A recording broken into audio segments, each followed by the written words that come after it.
Cecil Castellucci in our reading today says, "Here's the truth about being a nerd. You don't have to be an expert in something, you just have to be passionate. There is no test and no application, only a love of a thing that is the best."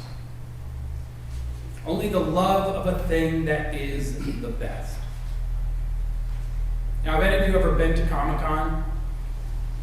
There we go. Thanks, guys. If you don't know what it is, I will explain it in a second. But it is worth going at least once in your life.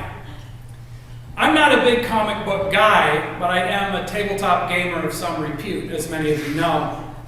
And my kids love comic books, so we have fallen into the habit of attending the con in Boston. Now, true nerds watching this on YouTube later will remind me that Boston Comic-Con is actually now called Fan Expo. But Comic-Con is more descriptive if you don't know what I'm talking about, because it's basically a big room full of comic books and comic book writers and comic book illustrators and fantasy and science fiction writers, and yes, even a few, not enough in my opinion, but even a few tabletop gamers. But it is also true that what makes this event work, which otherwise would just be a sort of trade show, are the fans. Some dressed up at great effort and expense to look like their favorite superhero or video game or role-playing game character. But all of them, regardless of what they choose to wear, I'm usually dressed like this, all of them are super excited to be there, to see the big names of this genre, and to be together in a place where being a nerd doesn't carry the stigma that it does at school or at work or sometimes at home. Now, Cecil Castellucci herself has spent much of her professional life doing nerdy things. In the 1990s, she was in a punk band called Nerdy Girl. You can look her up on YouTube. And she now writes young adult novels and shepherds an iconic consortium of anti-heroes called the Female Furies for DC Comics. So she herself is an expert in a variety of ways, but I think in this statement here that we read this morning, she gets at the core welcome message of being a nerd, which is that if you are interested in something, excited about something, passionate about a thing, enough that you don't care what other people think, then other people, other nerds at least, who are similarly interested in other nerdy things, will see a kindred spirit and welcome you. Again, in her words, there is no test or application. At events like Comic-Con or Fan Expo, and there are plenty of similar events for other nerdy endeavors, it is okay to be passionate about that thing that is the best, even if the people around you are into something else. Because in a group of nerds, everybody is into something. So in that context, we understand the need for radical acceptance. Now, a great many people, including possibly some people in this room, have found themselves right on the edge of nerddom in their lives, becoming passionate about something that has sparked our imagination and then encountering resistance, being told, sometimes subtly and sometimes not, that our interest isn't really worth our time. And in that moment, we are forced to wonder if pursuing this passion, pursuing this nerdy interest, is really worth the judgment of others. This can be a hard decision, to decide whether or not to hide what we love. After all, this process of anti-nerd indoctrination starts when we are children. It starts when we are kids, when climbing the social ladder to coolness is our primary goal. A goal, by the way, fed by the social anxiety and social expectations of parents and teachers and peers. Wil Wheaton who was probably the most famous person on that list. Wil Wheaton, if you not know, is an actor and writer most famous for playing the deeply nerdy Wesley Crusher on Star Trek Next Generation. Wil Wheaton, yeah, I know. Wil Wheaton writes that when I was a boy, I was called a nerd all the time. And it hurt a lot. It hurt a lot. And it does hurt a lot to find yourself on the outside. And that is why. That's why we try, most of us, to fit in most of the time. To develop skills for fitting in that we bring with us into our adult lives. Deferring dreams or possibly never even articulating dreams in order to build a non-controversial facade so that people will invite us to their parties and hang out with our children. Who could blame us, right? Who could blame us for doing this? After all, in a sense, the fix is in. There are reasons that our interests are channeled into certain areas and not into other ones. Many of these reasons are simply economic. Many of them are cultural or historic. Long before any of us here were born, there were boundaries set up to define in and out groups, and we are expected to live by those boundaries. They remain strong and largely unexamined. But nerds, when you become a nerd in something, you have started to make a practice of crossing boundaries, of cutting through the lanes that dominate your life. A few months ago when we were talking about boredom, you were all there, but you might have been bored. I mentioned in that sermon that a nerd is someone who is excited by something the powers want us to think of as boring, as not worthy of our excitement. Nerds are into disciplines that often explicitly seek to upend the social order, and that is not a coincidence. Shining a light on the comedic and tragic in our nature, putting the last first and the first last, examining the ethics of our policies and our assumptions, providing us with inconvenient truths about the future of our species and of the earth. After all, nerds are disruptive. They ask questions. They have new ideas that they actually try to bring to fruition. They write articles in the New York Times about Keynesian economics. And they go out in public dressed like Batgirl or Hellboy. John Green in our reading today noted that saying, "I notice you're a nerd," is like saying, "Hey, I notice that you'd rather be intelligent than stupid, that you'd rather be thoughtful than vapid, that you believe that there are things that matter more than the arrest record of Lindsay Lohan." And that is what it means to be a nerd.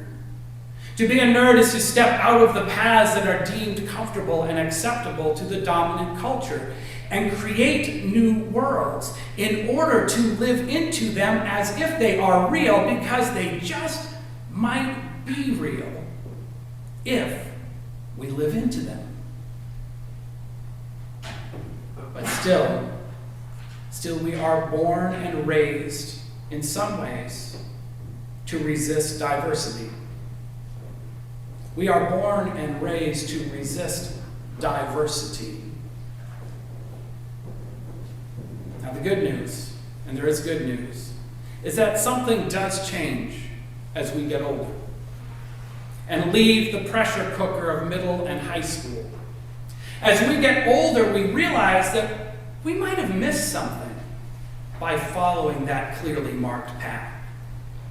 And that those excited and excitable nerds turn out to be the kinds of people we ultimately admire and respect and emulate as well.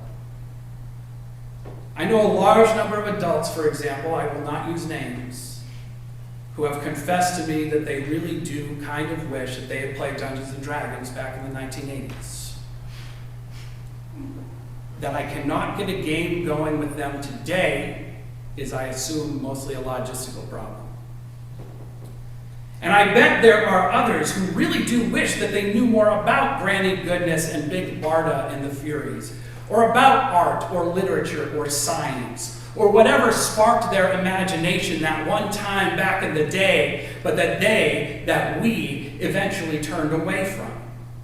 You see, we learn over time that, in the words of that eminent philosopher Huey Lewis, we learn that it is actually hip to be square. At least most of the time. We learn that there is a strength in not caring, and of not caring about whether we are fitting in, whether we are on that path to success. There is strength in being the person that we want to be, even if that person doesn't fit somebody else's measure of acceptability. But the sad thing is that what we don't always learn,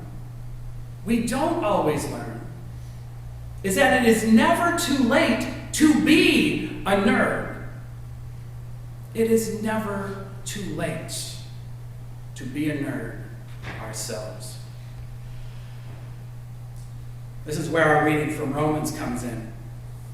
Bible nerds will tell you that there are problems with Paul. I am a Bible nerd, and I get that. But I have to say that Paul, whatever else he was a big religion nerd who understood what it meant to sacrifice for a personal vision.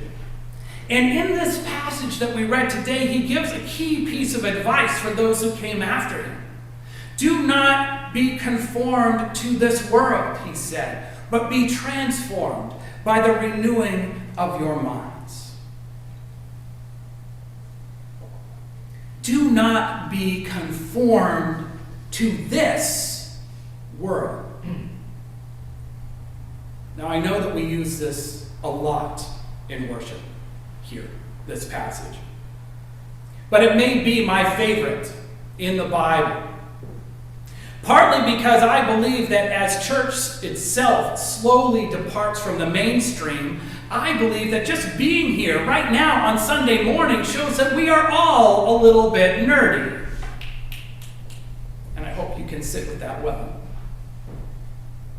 And we even try to embody that attitude that we see in nerd culture, that attitude of the fan convention in our church life. Welcoming everyone in our human awkwardness, trying to break down the isolation that comes with difference, to create an environment where everyone, no matter how they are dressed, can embody that welcome for and from the holiness of their hearts. It's an important step on the path. A path that I usually refer to here as the path of faith, but one that could be described as the path of becoming what we are meant to be. It is an important step on that path, for even though so many of our social institutions, still including much of the church, push us towards one sole way of being, move us through a sea of unexamined assumptions, limit our ability as a group and as individuals to reach our full potential, even so, we know that our authentic selves, our true call, lies elsewhere, lies in that dream. And we must follow it as best as we can. Now, this is a part of our tradition, of course, to follow a different drummer, and not just because of Paul. This congregation has its roots in dissenting traditions, often dissenting from itself, like when what is now Elliott Church split off from First Congregational Church downtown back in 1828. And we follow in the steps of these dissenters, even when we might want to turn back or settle down into the comforts of conformity. In our responsive reading today, we read these words from the Unitarian minister William Ellery Channing. I call that mind free, which jealously guards its intellectual rights and powers, which calls no one master, which does not content itself with a passive or hereditary faith, which opens itself to light whencesoever, which is a great word, whencesoever it may come. And whether you consider yourself a nerd or not, or whether you consider being a nerd a positive thing or a negative thing, it lies to each of us to maintain our eccentricities, our deep interests, and our passions, to jealously guard our intellectual rights and powers, and remain open to the light that comes from not heeding what other people might think of us in the moment. For in the end, the commonwealth of heaven will need us all in all of our beautiful diversity. Amen.